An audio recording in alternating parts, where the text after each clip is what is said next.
Então, amados irmãos, que Jesus nos abençoe hoje e sempre. Vamos ouvir a leitura preparatória com o nosso irmão Manuel. Meus irmãos, boa noite. Que Jesus, na sua infinita misericórdia, se faça presente junto a nós nesse instante. Agradecendo a Deus e aos nossos benfeitores pela oportunidade de aqui estarmos propagando, tentando conhecer, compreender as palavras de Jesus. E a leitura preparatória da noite de hoje, do livro Pão Nosso, psicografado por Chico Xavier, pelo Espírito de Emmanuel, o item 153, não tropecemos. E Jesus disse em João, capítulo 11, versículo 9. Jesus respondeu: não há 12 horas no dia? Se alguém anda de dia, não tropeça, porque vê a luz deste mundo. E Emmanuel nos diz: o conteúdo da interrogativa do mestre tem vasta significação para os discípulos da atualidade. Não há 12 horas no dia? Conscientemente, cada qual deveria inquirir de si mesmo em que está aplicando tão grande cabedal de tempo. Fala-se com ênfase do problema de desempregados na época moderna. Entretanto, qualquer crise nesse sentido não resulta da carência do trabalho, e sim da ausência da boa vontade individual. Um inquérito minucioso nesse particular revelaria a realidade. Muita gente permanece sem atividade por revolta contra o gênero de serviço que lhe é oferecido, ou por inconformação em face dos salários. Sobrevém de imediato o desequilíbrio. A ociosidade dos trabalhadores provoca a vigilância dos mordomos, e as leis transitórias do mundo refletem animosidade e desconfiança. Se os braços estacionam, as oficinas adormecem. Ocorre o mesmo nas tarefas de ação espiritual. Quantos aprendizes abandonam seus postos alegando angústia de tempo? Quantos não se transferem para a zona de preguiça, porque aconteceu isso ou aquilo em pleno desacordo com os princípios superiores que abraça? E por bagatelas, grande número de servidores vigorosos procuram a retaguarda cheia de sombras, mas aquele que conserva a acuidade auditiva ainda escuta com proveito as palavras do Senhor. Não há 12 horas no dia? Se alguém andar de dia, não tropeça. Meus irmãos, Emmanuel nos atenta, logo no início da sua leitura, da sua explanação, quando ele diz: conscientemente, cada qual deveria inquirir de si mesmo o que estará aplicando, em que estará aplicando tão grande cabedal de tempo. Nos colocando nessa situação, nesse ponto, em que estamos aplicando o nosso tempo? Será que a gente está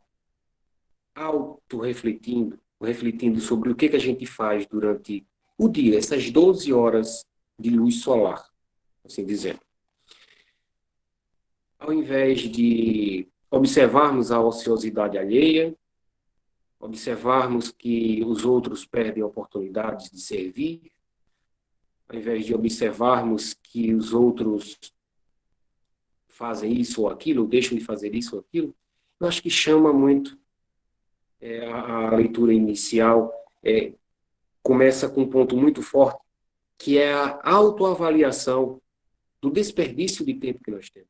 E eu acho que tempo é a última coisa que a gente tem para desperdiçar atualmente. Nós somos trabalhadores da última hora.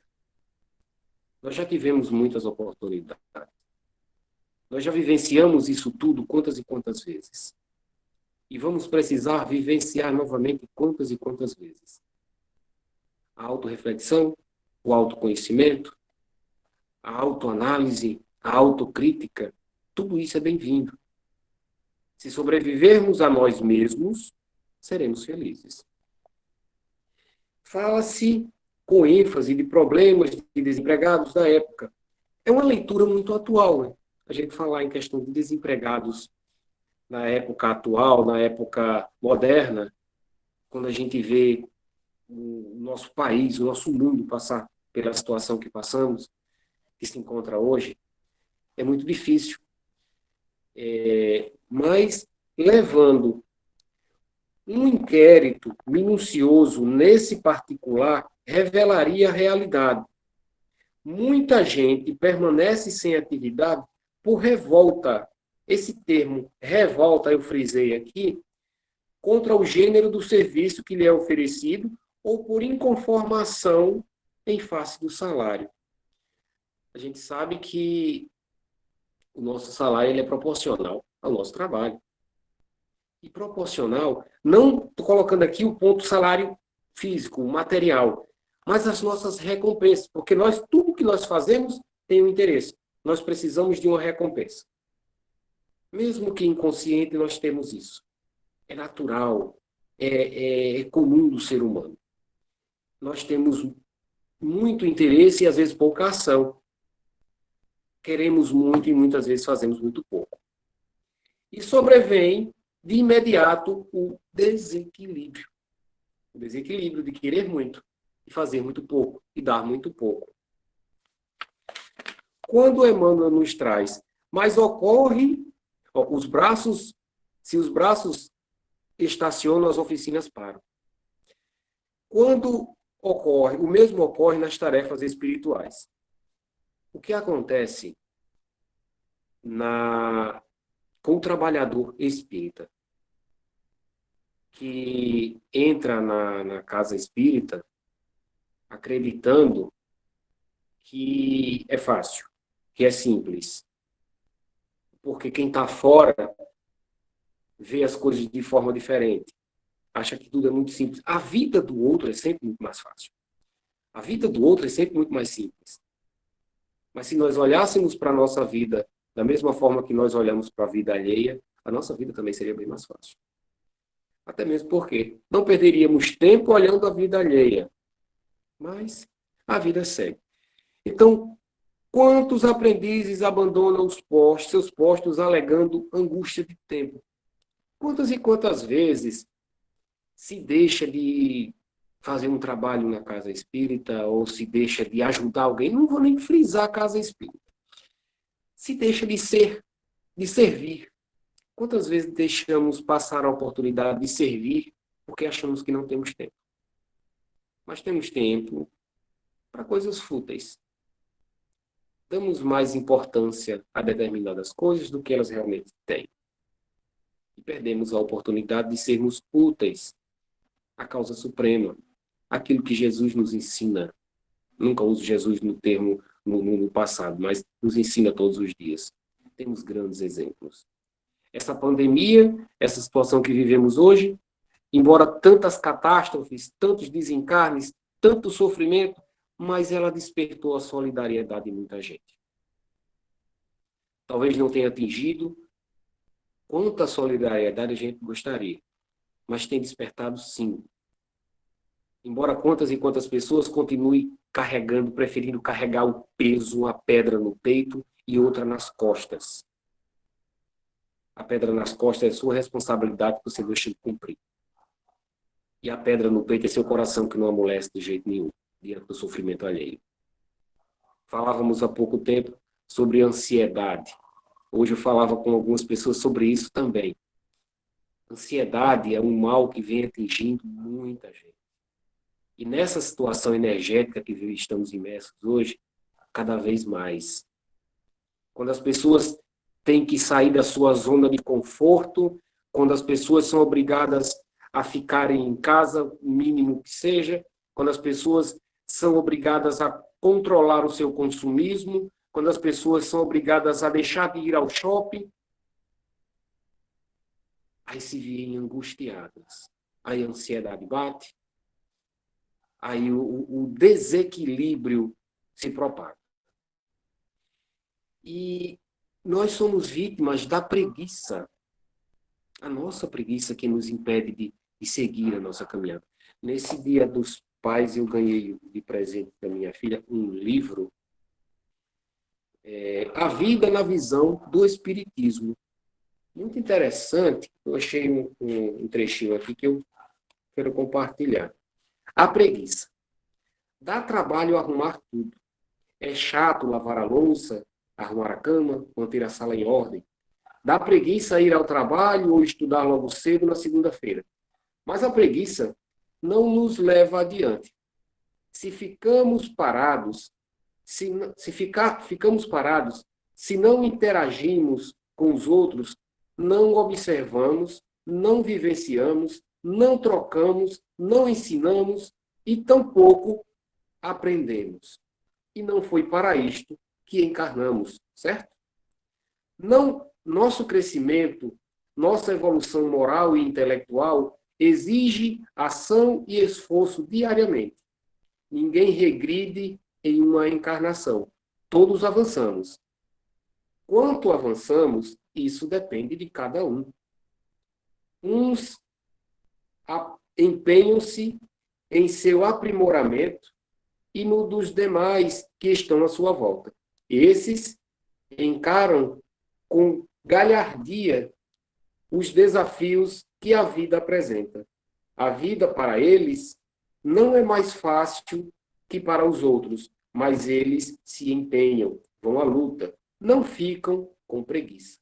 Evoluem mais rapidamente que aqueles que deixam tudo para depois, no nosso caso, para a próxima encarnação. Que não dão espaço para a preguiça, os que não dão espaço para a preguiça têm uma vida significativa, repleta de experiências e aprendizado. Atingirão o equilíbrio e a paz mais rapidamente. E não por acaso ou por graça divina, mas por empenho e por mérito. Em diversos momentos, Cristo disse claramente que a recompensa vem com o trabalho. Mas, claro, justo e lógico, impossível. Então, nós tropeçamos no nosso orgulho, nós tropeçamos no nosso egoísmo, tropeçamos na nossa preguiça, na nossa vaidade. E são esses percalços que nós muitas vezes vamos deixando à nossa frente como armadilhas para que nós mesmos tropecemos. E quantas encarnações nós vamos fazendo isso? Alimentando a nossa vaidade, nosso orgulho, a nossa preguiça. Deixando sempre para amanhã, para mais tarde, para depois de amanhã ou para a próxima encarnação. Mas a hora está se esvaindo. A ampulheta do tempo está acabando. E aí? Até quando ficaremos tropeçando na nossa preguiça? Cada um faz sua própria avaliação. Cada um busca compreender a si próprio se isso vale a pena. Até onde isso vale a pena? E se é isso que o Mestre Jesus nos ensina? Eu acho que é hora de nós sacudirmos a poeira, acreditarmos mais em Deus, acreditarmos mais em nós, termos consciência das nossas responsabilidades e não mais tropeçar nessas mazelas que vamos jogando pelos caminhos. Porque se eu vou semeando hoje, eu vou colhendo amanhã. E os meus tropeços de hoje, eu posso ter deixado na encarnação passada. E hoje eu estou tropeçando nele. Porque não é outra pessoa que vai tropeçar na pedra que eu jogo? Sou eu. A consciência e responsabilidade é minha. A evolução é minha e depende de mim. Não é Jonas que vai me salvar, não é o Papa que vai me salvar. Eu tenho que me salvar de mim, das minhas mazelas morais, das minhas dificuldades, das minhas inquietações, da minha ansiedade, como tantos e tantos de nós hoje sofrem dessa mazela. Mas depende de nós. Creiamos em Deus, creiamos em nós. Peçamos ajuda e a ajuda virá. A espiritualidade está ao nosso lado sempre. Nós é que muitas vezes blasfemamos, negamos e deixamos de aproveitar as oportunidades que nos são dadas. A todos, rogo a Deus que se faça presente nos corações dos nossos irmãos. Convido aqueles que queiram fechar os seus olhos e alimentando o sentimento de gratidão a Deus pela oportunidade de aqui estarmos, tentando levar adiante os ensinamentos, as lições do seu Santo Evangelho. Assim dizemos: Pai nosso, que estás nos céus, santificado seja o vosso nome. Venha a nós o vosso reino, seja feita a vossa vontade, assim na terra como nos céus. O pão nosso de cada dia nos dai hoje. Perdoai-nos nas nossas ofensas, assim como nós perdoamos a quem nos tem ofendido. E não nos deixeis entregue às tentações, mas livra-nos, Senhor, de todo mal, pois teu o reino, o poder e a glória, para todo sempre. Paz, amor e luz se faça em todos os lares, em todos os corações. Agora temos o Evangelho com o nosso querido amigo Roberto Máximo. Pronto, nobre amigo, Máximo. Boa noite a todos os amigos, tudo bem? Aí vamos iniciar a nossa palestra. O nosso tema de hoje, ele vai dar continuidade ao trabalho que já foi iniciado com o Marcelo, que é falar sobre aflições. Nós estamos no capítulo 5 do livro O Evangelho segundo o Espiritismo, onde vamos estudado os bem-aventurados aflitos. E esse tema ele é muito propício para hoje, né? Para o momento que nós vivemos. Nós vamos entender, assim, para fazer um pouco um relato anterior. Nós vivemos num mundo entre o espiritual e o material, sofrendo todas as leis divinas. Nós quebramos para o universo algumas coisas no dia a dia. Nós fazemos algo que vai contra a lei de Deus e contra as leis universais, né? Isso é patente. Precisamos relembrar que somos espíritos eternos, em corpos mutáveis. Então, se a gente partir desse princípio e entender que a reencarnação é quem nos atualiza, quem nos faz evoluir, nós vamos entender que nós temos aflições, ou seja, sofrimentos. Aí a gente vai voltar assim, por que algumas pessoas renegam Deus, renegam religiões, renegam religiosidade? Porque passaram por atribulações, passaram por problemas, perderam entes queridos, perderam amores, perderam dinheiro, perderam algo, e eles não conseguem explicar isso. Algumas religiões dizem, não, na outra vida você vai ser agraciado.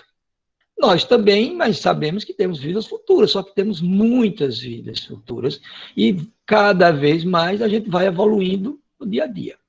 Só que com uma grande diferença, que nós podemos, nesta vida, entender por que sofremos. Esse é o consolo do Espiritismo. Isso é que a nossa revelação através de Kardec, né, que decodificou o que Moisés iniciou, Jesus veio nos dizer a paz, mostrar o amor, a caridade e a revelação, que não foi entendido ainda o que Jesus deixou, e Kardec veio, através das comunicações com o Espírito, ele codificou. Nós não temos Kardec como sendo um papa, como sendo um santo, nada disso.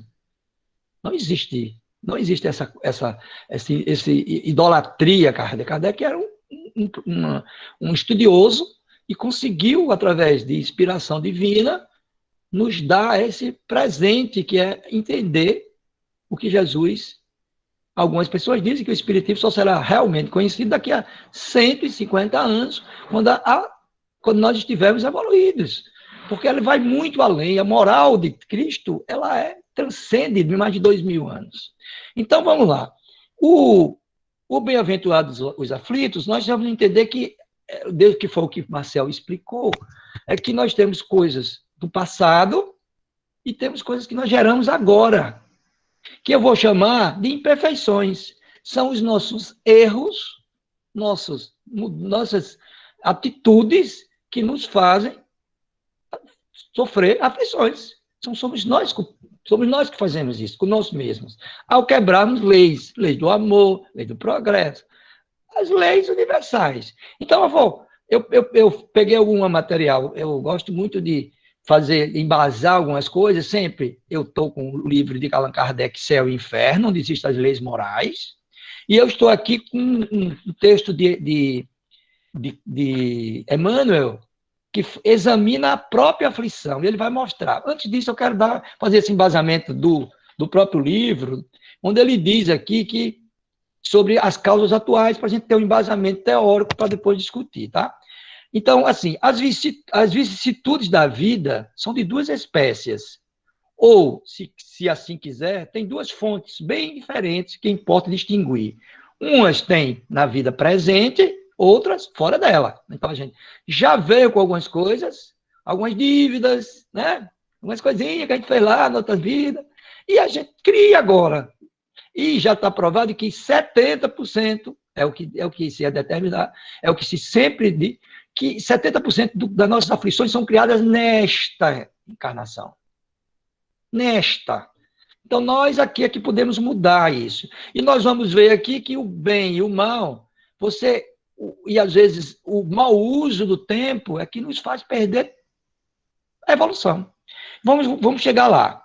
Então, remontando a fonte de males terrestres, se reconhecerá que muitos dos nossos males são consequência do nosso caráter.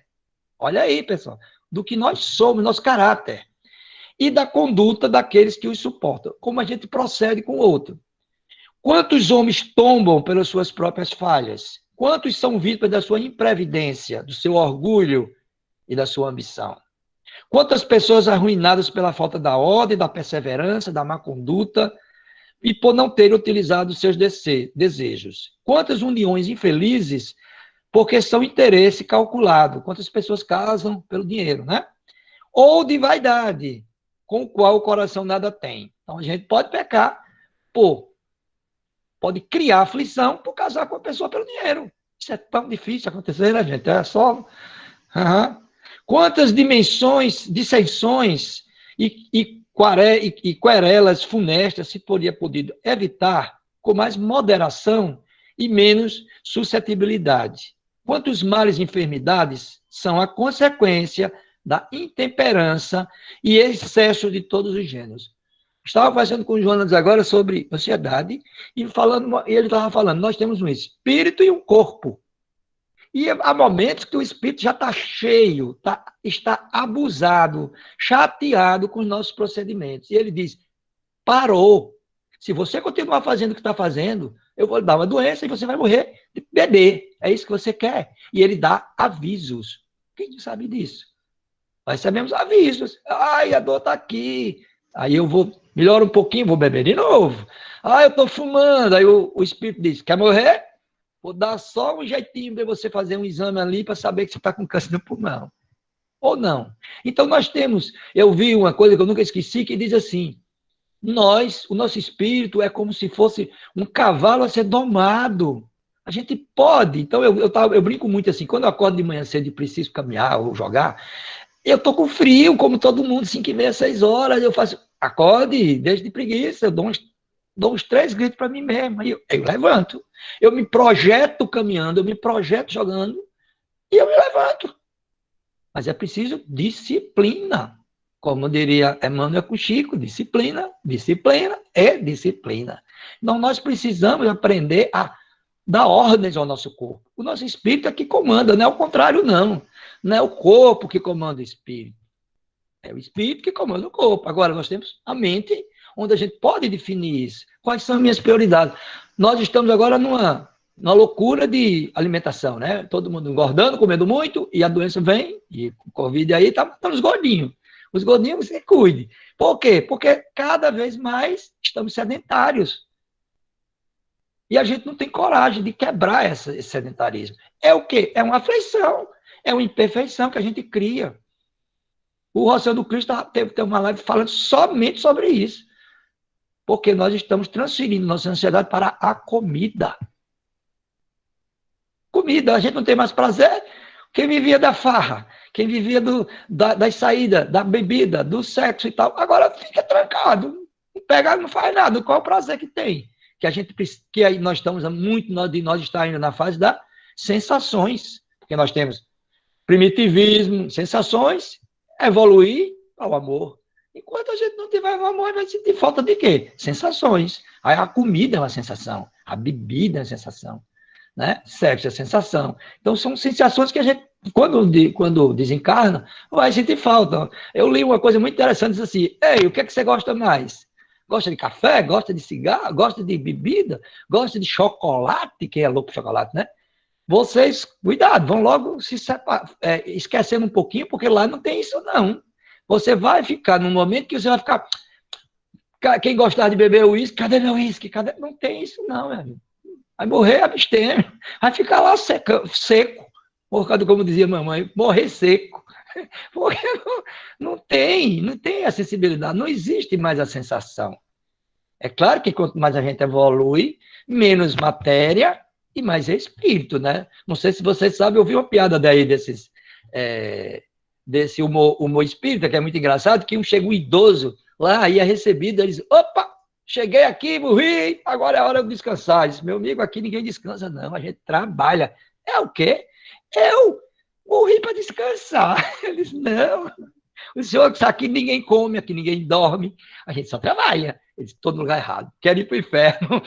lá deve ter um lugarzinho. Tem não, amigo, aqui é só trabalho. Então, quem acha aí?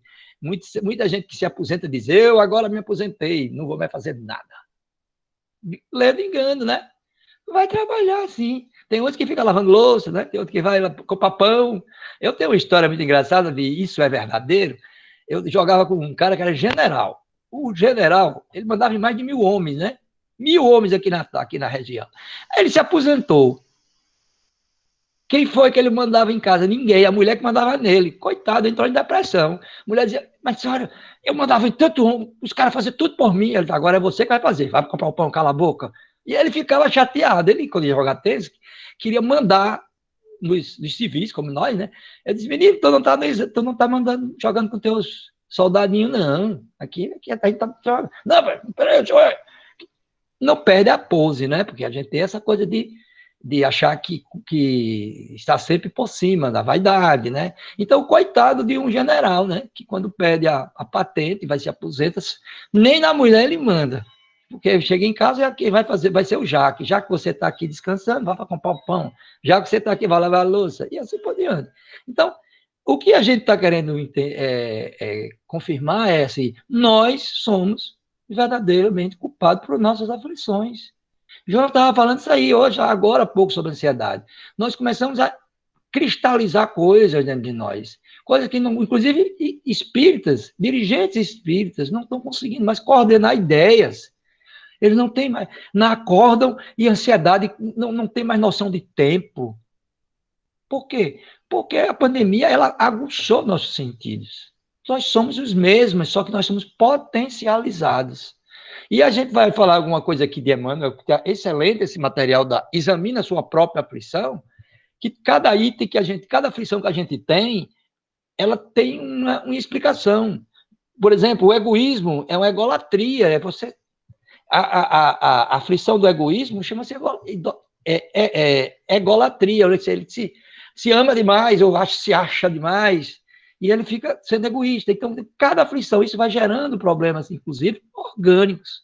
As nossas doenças, as autoimunes, Sim, é simplesmente isso. A gente não consegue descarregar, a gente não consegue aceitar o outro, a gente não consegue aceitar aquilo que o Manuel falou agora muito bem, de posições. Então, gente que nasce, vai nascer e vai morrer ganhando o salário mínimo, dignamente. Qual é o problema? Nem todo mundo nasceu para ser chefe, para ser dono. Como dizia meu papai, queria que todo mundo lá em casa fosse médico, igual a Diana. Aí dizia, papai, pelo amor de Deus, não vai ter nenhum paciente no mundo, só vai ter médico. E vai trocar entre si? Não. Eu queria que todo mundo fosse, meus filhos fossem médicos. E nem, deixa o outro, aí uma enfermeira, outro economista, outro guia de turismo. Cada um dá seu jeito, né? A gente não pode sofrer por isso. Então, os nossos males e enfermidades são consequência dos nossos excessos de todos os gêneros. Então, continuando, quantos pais são infelizes com seus filhos porque não combateram as suas más influências, más tendências? Por fraqueza ou indiferença, deixaram-se desenvolver neles os germes do orgulho, do egoísmo e da tola vaidade. Nós, como pais e mães, nós estamos aqui para educar nossos filhos, nós não somos donos e nem devemos protegê-los demais, porque senão eles não evoluem e eles vão nos cobrar isso. Por que você não me deixou crescer? Não, eu te amo tanto, meu amigo, não precisa fazer nada, deixa que eu faço por você. Grande bobagem. Porque um dia nós vamos desencarnar e eles vão ficar só sem saber fazer nada, né? Não saber nem esquentar o leite, para tomar o leite. Então, que todos aqueles que são atingidos no coração pelas vicissitudes e decepções da vida, interroguem friamente sua consciência, que remontem progressivamente a fonte dos seus males que os aflige, e verão, se o mais frequentemente, não podem dizer, 2 pontos, se eu tivesse ou não tivesse feito tal coisa, eu não estaria em tal situação. Quantos de nós não disse, se eu tivesse uma chance de voltar atrás, eu ia fazer outra coisa, não sei o que, será? Vocês assistiram Efeito Borboleta? Filme, né, que muda tudo, tem um momento que volta atrás. Não podemos mudar o passado. Eu sou Roberto a partir de tudo que eu passei. A minha consciência social, a minha consciência política, a minha consciência espiritual é a partir de casamento aos 20 anos, filho aos 20, e assim por diante. Então, eu não seria o mesmo, com a mesma consciência, se eu não tivesse passado por isso. Se eu não tivesse casado cedo, se eu não tivesse feito isso, se eu não tivesse trabalhado, não trabalhei, se eu não tivesse casado com quem, tudo isso influencia no nosso universo. Mas a gente tem que entender que nós estamos vivendo um momento difícil, e esse momento difícil é um momento muito mais de consciência, ou muito mais que a gente precisa utilizar. Eu estava falando para Jonas agora que a gente tem que montar uma rede de solidariedade, porque as pessoas sozinhas não estão conseguindo mais sobreviver.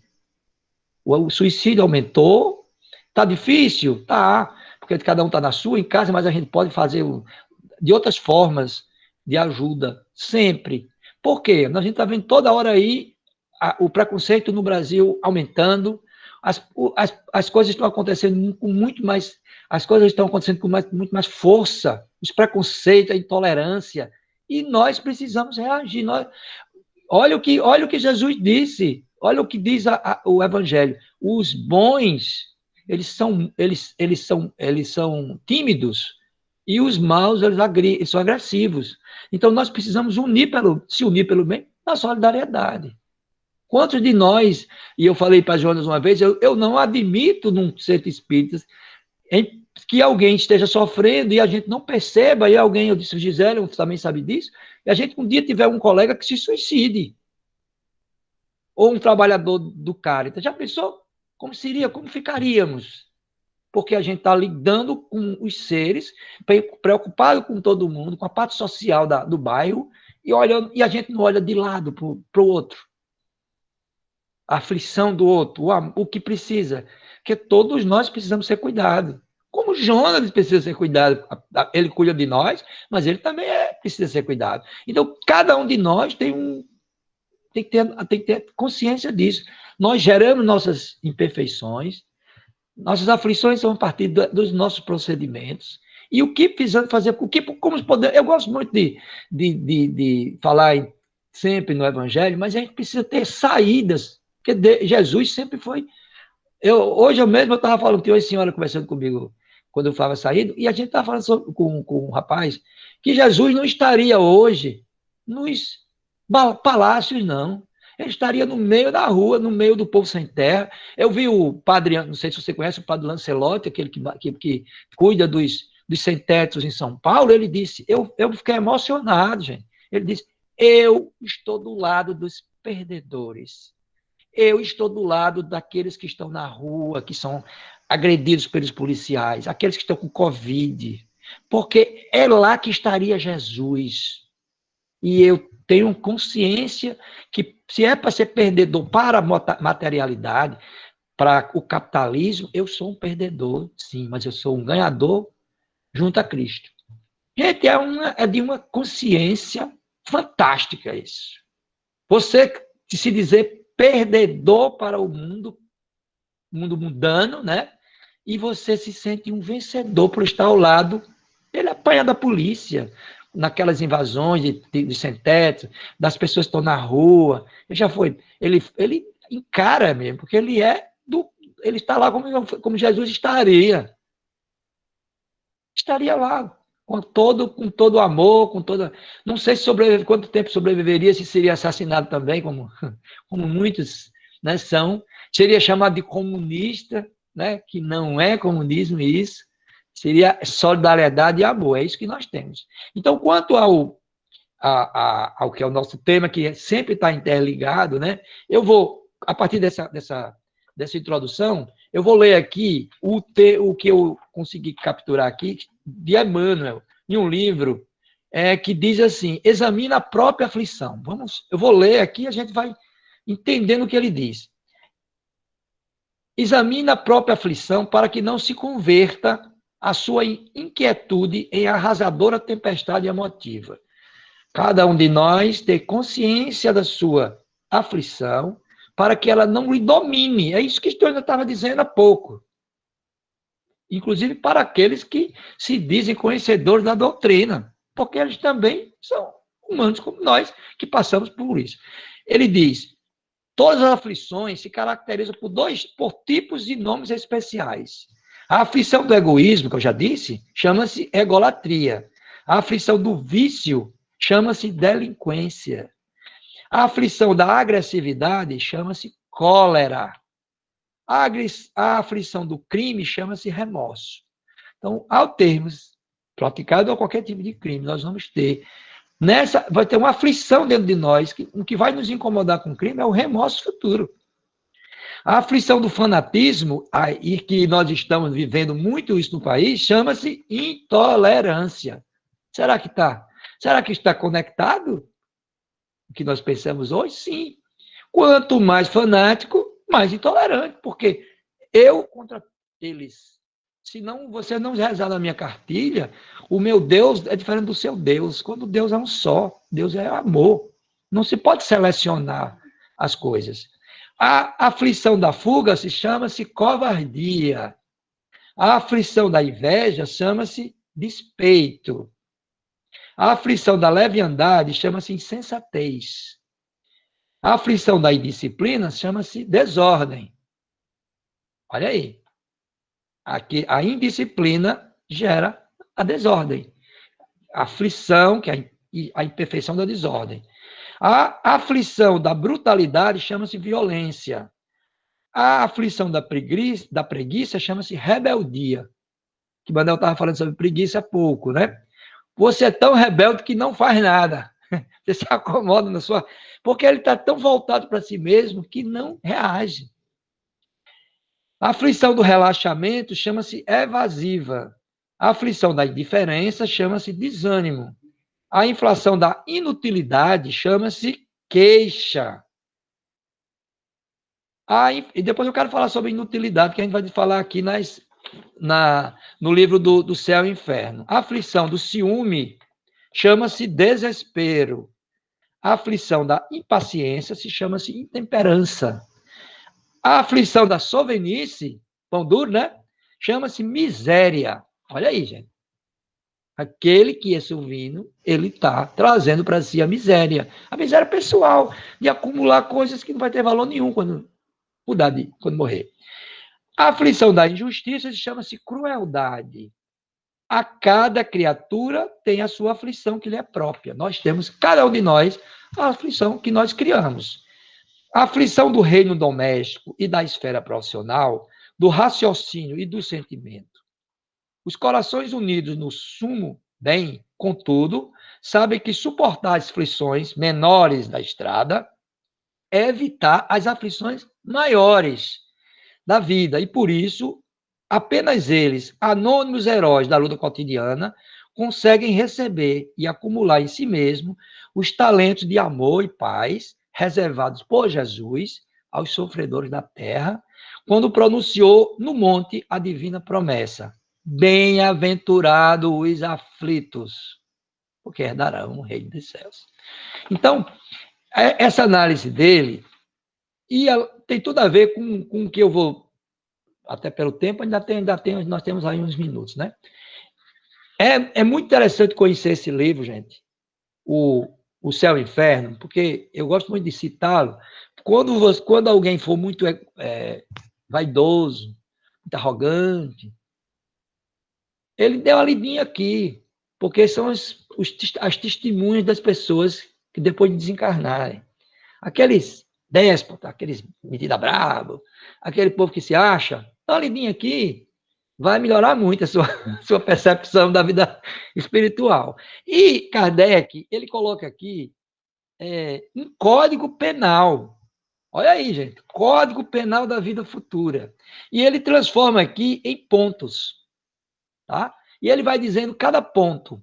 A alma do espírito sofre na vida espiritual consequência de todas as imperfeições. Lembra que eu falei atrás? A alma recebe aquilo que o corpo faz, ações feitas, que não consegue corrigir na vida corporal. O seu estado, feliz ou desgraçado, é inerente ao seu grau de pureza ou impureza.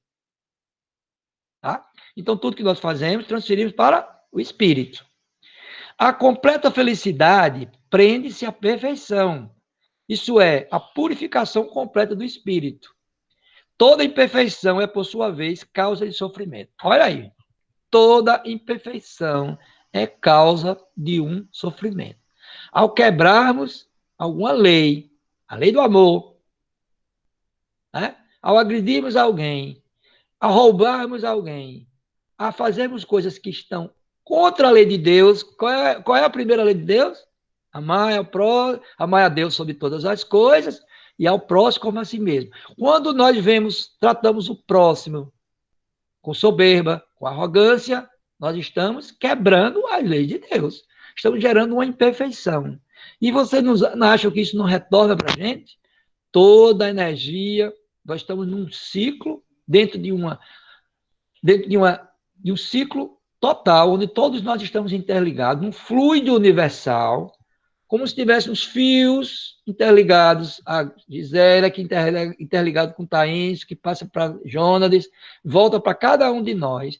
Tudo que um faz ao outro retorna, efeito bumerangue. A gente não percebe. E vou usar as palavras de Jonatas, cada vez mais rápido. Acabou o tempinho. Antigamente passava 10 anos, um século, para resolver o problema pendente. Não, meu amigo, agora é vai e volta. Daqui a pouco, 2 dias depois. Aí as pessoas perguntam, aparentemente, como é que alguém do mal está tão bem? Tem dinheiro, tem saúde, tem status. Será? Se nós aceitarmos a vida eterna, ele está criando imperfeições. Ele está criando problemas no seu perispírito. Não sei se vocês sabem, mas cada vez que a gente tem uma ira aquela raiva, sabe? Grande, nosso perispírito é perfurado. Vou repetir, é perfurado. Ficam as marcas das raivas. Então, quando alguém chega, e a gente tudo lê André Luiz, vê isso. Quando você chega lá no mundo espiritual, nós vamos ver o perispírito dos outros, como eles não veem, né? E como nós somos espíritos simpáticos por simbiose, nós vamos estar agregados juntos com pessoas com espíritos da mesma energia. E você vai ver pessoas faltando partes do corpo.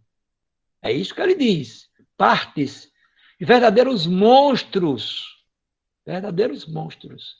criados a partir das suas ações aqui na Terra. Ou em outros planetas, né? Porque a gente sabe que nós só existe a Terra, não, e nós tem vários, já tem vários mundos. Então, aqui, o que a gente faz? A gente transfere para o espírito. Por isso, as doenças. As doenças são avisos, principalmente as autoimunes, que essas são criadas pela nossa mente, pelo nosso pensamento, nossos ódios, nossas chateações, nossa intolerância, nossa inveja, nossa maledicência. Claro que todos nós temos um pouco disso, porque nós nascemos num mundo material, de concorrência, desde criança a gente tem que brigar com o outro para conseguir passar no exame, para entrar no vestibular, derrubando o outro sempre foi um concorrente. Aí a gente aprende depois que o outro sou eu, o outro somos nós, que a gente não deve ver o outro como concorrente, como um inimigo. Não existe inimigo.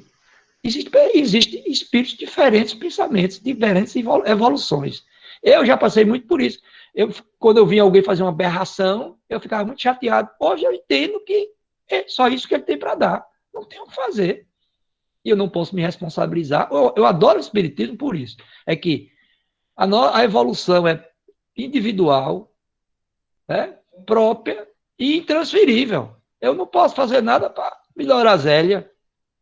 Eu ajudo na convivência, mas ela tem que procurar. A Gisela tem que saber onde evoluir em cada ponto dela. Tá isso. Jonas disse, cada um ir lá, vamos voltar a Sócrates, né?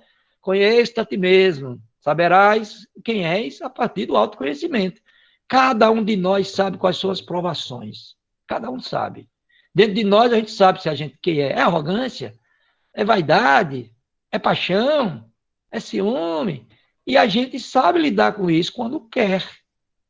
Mas a gente esconde nas gavetinhas psicológicas, né, lá, guardadinho, e tem hora que dispara. Mas as aflições, que são as nossas imperfeições, elas vão aparecendo e vão dando. Eu, pessoalmente, eu fiz 50 anos, 4 dias depois eu estava na UTI. Eu tive um quase infarto, tive uma angina forte, botei 2 estentes. Por quê? Trabalho, chateação, alimentação, vai juntando, e o espírito diz, calma, você. Eu tive fechamento de glote antes na caixa, eu tive um bocado de problema de ordem de psicológica, e pedi demissão, mas mesmo assim, trabalhando depois, eu tive isso. Mas isso aí foi criado por mim a partir de todo o estresse que eu vivia. Mas aí eu tive que mudar a minha forma de ver a vida, de trabalhar menos ou melhor, sei lá. Então, cada um sabe de si, onde anda. Então, vamos ler mais algumas aqui, porque é muito interessante isso. O que eu grifei aqui, um muito bom. O bem e o mal, estão ainda 20 horas e 18 minutos, até 20 e 30, né, Jonas? Temos 12 minutos. O bem e o mal que fazemos decorre das qualidades que possuímos. Não fazer... Olha aí, essa aqui eu gosto muito de frisar. Não fazer o bem quando podemos é, portanto, o resultado de uma imperfeição. Quando você tem a oportunidade de fazer o bem e não faz, isso é uma imperfeição. Eu li alguma coisa de Emmanuel que dizia isso. Pior do que fazer o mal é deixar de fazer o bem. Por quê? Porque o mal, ele é, através do bem, ele é... Milhões de pecados são excluídos a partir do amor, da caridade. Mas o tempo que você perdeu não volta jamais. A oportunidade de fazer o bem. Ele diz, se toda imperfeição é fonte de sofrimento, o espírito deve sofrer não somente pelo mal que fez, como também pelo bem que deixou de fazer. Entenderam aí? Que responsabilidade. E a partir disso que é interessante a gente entender que o conhecimento traz responsabilidade. Quando a gente tem a intuição de fazer o bem e não faz, nós estamos tendo uma imperfeição e estamos com uma dívida consigo mesmo. Agora, a gente tem preconceitos, a gente tem momento de medo, por exemplo, você chega no sinal, um cara vem e aborda drogado, e você vai dar o dinheiro para um drogado? Ou não? Isso é caridade ou não? Aí tem todo um lado, né, de evolução espiritual e de moral também, né? Porque isso é uma moral própria, né? Então, o fazer o bem, como eu estava até conversando com o Vicente, o Vicente anda com um bocado de biscoito no carro. Toda vez que alguém aborda ele, meu filho, eu estou afim de fumar, eu estou afim de beber. Não, toma aí um biscoitinho. Se o cara vai vender o biscoito e trocar por droga, aí problema é dele. Mas ele dá água, que o pessoal do sinal precisa beber água, né? Ele dá biscoito, ou dá uma sandália, que os caras estão com os pés no chão. Então, eu acho que é isso que a gente pode fazer, é mudar a forma e ajudar através de coisas, e não julgar. Porque a gente não sabe a história, a gente está vendo a fotografia daquela pessoa ali. Não está sabendo a história dele. Mas a gente julga.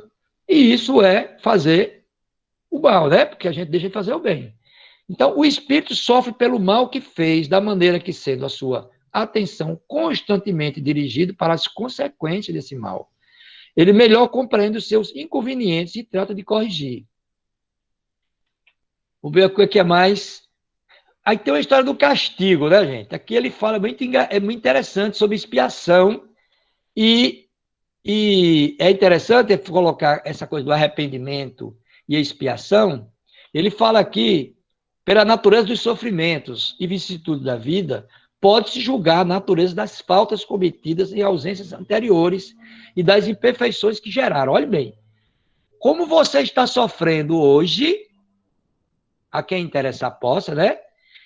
Dá para você saber o que você fez. Nada é por acaso. Então, se a gente está dizendo, meu Deus, por que acontece isso comigo? Se você não se lembra, mas você precisa passar por isso. As faltas cometidas das anteriores existências e das imperfeições. E a expiação varia segundo a natureza e a gravidade dessa falta. Mas sabe que nós temos expiações, né? Tem que se arrepender, expiar e reparar. Né? E Rossano Clício gosta muito de dizer isso. Perdoar não é esquecer. Perdoar é ressignificar. Porque, veja bem, um cara está bêbado, atropela outro. Aí ele fica paralítico. Mesmo que o paralítico perdoe aquele atropelador, toda vez que ele for tentar andar, ele vai lembrar do bêbado que atropelou ele. Ele não perdoou ele ressignificou, ele entendeu aquilo ali. Mas perdoar é diferente de você não ressignificar, entender isso e ficar com um sentimento de vingança, né? Não passar a vida toda remoendo isso, porque aí você nunca se liberta disso e vai continuar sofrendo. Então a expiação varia de acordo com a gravidade da falta, podendo, portanto, a mesma falta determinar expiações diversas, conforme as circunstâncias atenuantes ou agravantes que foi cometida. Tem uma história, para terminar aqui, tem uma história que é bem interessante de um dirigente espírita que Marcel acho que Marcel contou da outra vez, né? Mas não custa nada dizer, que ele teve um acidente e perdeu um dedo. Ele era um cara que dava sopa, fazia palestras, fazia tudo há anos, desde que nasceu na família espírita, desde cedo, foi muito bom, e ele teve um acidente doméstico e perdeu o dedo. Aí ele foi lá para os mentores, mas como é que pode? Eu sou tão bom, eu faço tanto bem, como é que eu perdi um dedo? Aí os mentores dizem, meu irmão, você em outras existências, você arrancava os braços, cortava o braço do escravo que roubava, chupava uma manga, e você cortou. Você era para ter perdido seu braço. Pelo que você fez até agora, você criou tanto amor que você perdeu só um dedo. Né? Então é possível, sim, essa história de o cara que matou o outro vai ter que ser. Se você matou alguém de outra encarnação, alguém vai lhe matar. Isso não é verdade. Porque vai depender de como você se comporte agora. E esse exemplo do perder só o dedo é verdadeiro porque ele poderia ter perdido um braço que era o que ele vinha determinado. Não sei se vocês sabem, mas é feita uma engenharia lá, e você já sabe o básico você já sabe o que vai acontecer, né? em tal idade eu vou fazer isso, vou me relacionar com isso, vou devolver aquilo que eu roubei de alguém, aquele cara que eu persegui vai ser meu filho, eu vou cuidar dele, e um dia a gente vai se encontrar e vai se amar. Essa é a idade, essa é a ideia que a família tem, né? Aqueles laços de amor, onde os inimigos se encontram e se resolvem, né? Então, é muito importante a gente entender as aflições que estão vinculadas às nossas imperfeições. Então, a gente deve, ao sofrer, a gente tem que entender por que estamos sofrendo. Por que estamos sofrendo? Às vezes, nós estamos sofrendo por coisas de outros, de existências anteriores, mas 70% é o que falam, 70%, 60% do que nós vivenciamos nesta encarnação é criado nesta encarnação. Então, não é desculpa, meu Deus, tudo que eu passo é porque eu fui isso, não. Senão a gente não vai chegar a lugar nenhum e entender que cada dia que amanhece, cada dia que nós acordamos, é uma possibilidade de sermos melhores. É possível? Vamos tentar, né? Voltando àquela mesma história, não precisamos de grandes feitos, precisamos de fazer pequenas caridades.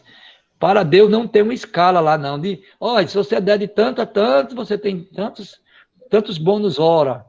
Não é assim, não é pelo dinheiro que você deu, nem pela quantidade de velhinho que você cuidou, nem a quantidade de crianças que você cuidou. Porque esses aí são missões, dívidas missionárias, como os médios também tem muitas dívidas, né?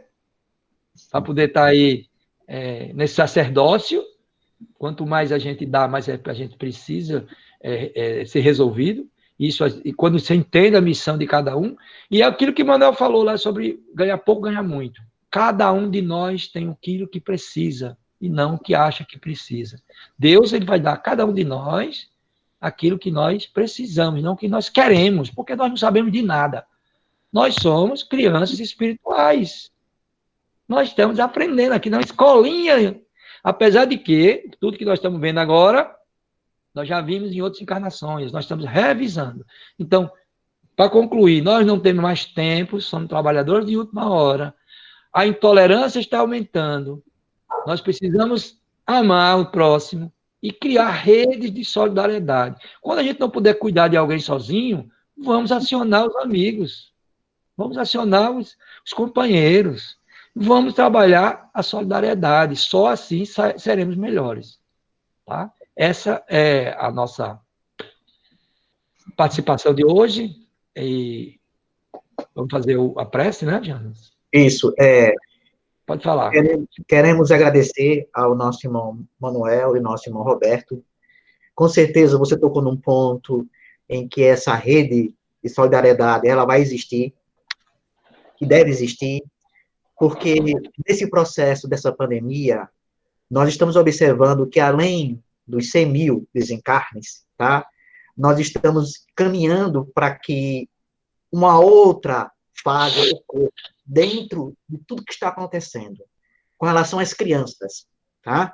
As crianças, elas vão necessitar de nosso olhar de compaixão, de lucidez, porque elas, nesse momento que nós estamos vivendo, e os que vão se seguir, elas são as mais frágeis, elas são o futuro de nossa nação.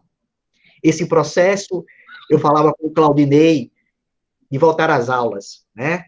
De ter todas essas possibilidades de o aluno voltar a ter as aulas presenciais. Para nós, é uma reflexão que precisamos fazer. Então, nós, como os trabalhadores do Cristo, não podemos ficar inertes, tá? Isso é uma decisão realmente traumática, ela não é uma decisão certeira, porque todos os países que voltaram às aulas, o que aconteceu? Infectados. Todos os países que as aulas retornaram presencial, houve uma infecção de forma generalizada. Então, isso é algo muito perigoso. As crianças estão agora sofrendo esse processo, tá? Elas estão vulneráveis, e se as autoridades, né, tomar essa atitude, ela será funesta e terá graves consequências, porque as crianças são o futuro da nação. Eu, sinceramente, não entendo o porquê de tanta pressa. Eu não Não entendo acredito que vai porque faltar. autoridades... Eu acho que só vai ficar sendo barrigando e vai só o próximo ano. A universidade já se posicionou, eu conversei com o pessoal da universidade ontem, eu estava da economia, que vai ter algumas atividades online, mas não vai ter nada presencial na universidade. E, consequentemente, eu não acredito nos meninos, e até porque o Covid está chegando nas crianças, está matando crianças, né? Está matando crianças. Antigamente, eu achava que era só, vamos matar todos os idosos para melhorar o INSS do Brasil. É isso, né, gente? Isso. E, senhores, quem acha que a Covid regrediu no estado do RN é um ledo engano. Isso é uma mentira. Os dados, eles não são reais. Os dados apenas são estatísticas que podem ter erros e ter erros graves. A subnotificação, ela existe. É tanto que os hospitais estão aumentando os números de infectados. Com essa liberação, com essas questões, elas são dolorosas. Por isso, o Núcleo Espírita Cristão Caritas não vai abrir a sua sede de pedra para preservar a vida de vocês. É uma responsabilidade. Este momento é para nós decisivo. Esta é a última oportunidade de estarmos aqui. Quem desencarnar em função de uma Covid é um suicida consciente e inconsciente. Os espíritos vão perguntar, tomou as medidas necessárias, sanitárias necessárias? Não. Aqui não tinha como você desencarnar. Então, nós seremos responsabilizados. Então, eu vejo com muita intranquilidade esse processo e, sinceramente, nós teremos um desafio pela frente. Os trabalhadores espíritas teremos um desafio para combater a intolerância. Como ajudar à distância, né? A gente tem que arrumar um modelo de solidariedade como a distância, se comunicando, formando, não sei, vai ter que criar, tudo novo tem que ser criado. Né? Nós faremos isso. A comunicação espírita vai funcionar e teremos, sim, modelos de processos para ajudar, criando essa rede de solidariedade, e os espíritos nos dão uma clara missão. Vocês têm que ajudar as crianças. Elas estarão mais vulneráveis a esse processo. Então, nós temos que fazer, sim, campanhas para ajudar na pandemia e ajudar também as crianças. E o Necaritas tem uma obrigação e dever de ajudar as crianças. Os benfeitores já estão preparando todo o modelo para ajudá-las. Como nós já fizemos no processo, fazendo aquele vídeo sobre isolamento domiciliar, através de Bianca e através de Roberto. Então, os nossos irmãos, Bianca, que é a nossa lombarda, e Roberto, terão, doravante, muitas tarefas a realizar. Nós vamos ter que trabalhar a comunicação espírita voltado para ajudar essas pessoas. Porque não se enganem, no Vale Dourado, onde o Centro Espírita está, tem várias famílias com N crianças. Falando com o Luiz, né, com todas as responsabilidades, são famílias numerosas, com 11 filhos. Então, o Necaritas terá, sim, um papel fundamental com relação a ajudar essas crianças. Então, convoco todos vocês, tá, para participar dessa rede de solidariedade, que vocês continuem ajudando com a cesta básica, com os produtos de higiene, porque neste momento em que nós estamos vivendo, ele é para nós um marco de grande responsabilidade. Então, os trabalhadores do Necaritas terão um papel fundamental, junto com aquelas famílias que estão lá, precisando do nosso conhecimento, precisando da nossa ajuda, da nossa escutatória. Não se enganem, senhores. O momento que nós estamos vivendo é desafiador. Basta olhar as manchetes nos jornais. Vulcão, incêndios, né? De uma forma ou de outra. O que é isso, senhores? A humanidade necessita agora dos trabalhadores do Cristo. Não podemos fugir da raia. Chegou a hora de vivermos a mensagem consoladora. Não tem mais tempo para blá, blá, blá. Não tem mais tempo para ficar com informações, com conhecimento. Agora é dar comida a quem tem fome e água a quem tem sede. Nós teremos, sim, esses trabalhos que vão impactar crianças, vão impactar famílias que vão passar, estão passando pelo desespero. Encontrei famílias aqui perto, na rua, quando fui comprar o pão. Eles armaram um lençol no chão, cansados de pedir. Deitaram-se. Um homem e uma mulher ficaram agarradinhos. Estavam cansados de bater de porta em porta. Minhas lágrimas, bem lágrimas. Como eu posso ficar tranquilo vendo uma família inteira mendigando pão e exausta fisicamente e espiritualmente, naquele momento dormindo na calçada, com um lençol frágil, porque estava exaurida. Então, não podemos ficar com as mãos sem nada a fazer. Então, aguarde, Senhor, que teremos campanhas voltadas para arrecadar alimentos, para arrecadar doações para ajudar essas almas. E eu conto com a presença de todos vocês, porque criaremos comissões, com Roberto, com Gisele, com Pauliana, com todos vocês. Criaremos comissões que vão ser encarregadas de determinada tarefa. E aí eu vou contar com a ajuda e a colaboração de vocês. Com certeza, vocês estarão conosco nessa trajetória. É desafiador, mas são essas minhas palavras. Roberto, a prece final. Fazer a prece final, pessoal, aqueles que desejarem fechar os olhos. Vamos agradecer a Jesus, né, o nosso mestre. Agradecer pela oportunidade de estarmos aqui, aprendendo, amando, e pedir graças, pedir energia positiva, que essa energia chegue a esses sofredores, como o Jonas falou, nas ruas, nas penitenciárias, todos os lugares de sofrimento, porque é lá que Jesus estará, está sempre. E nós precisamos unir as nossas energias, as nossas forças, a nossa vontade de ter o verdadeiro amor, a solidariedade, porque o amor da humanidade, não aquele amor familiar somente, tem que ultrapassar essa fase de só gostar das pessoas que são da nossa família, daquelas pessoas que nos servem, que estão ao nosso lado. Precisamos entender que o próximo, aquele samaritano, né? Aquele velho, aquele que estava jogado na rua, esse sim é que precisa ser acolhido nesse momento. Então, ao mesmo tempo que o mundo está difícil, que está intolerante, nós precisamos ser melhores. É o nosso desafio e estamos aqui para isso.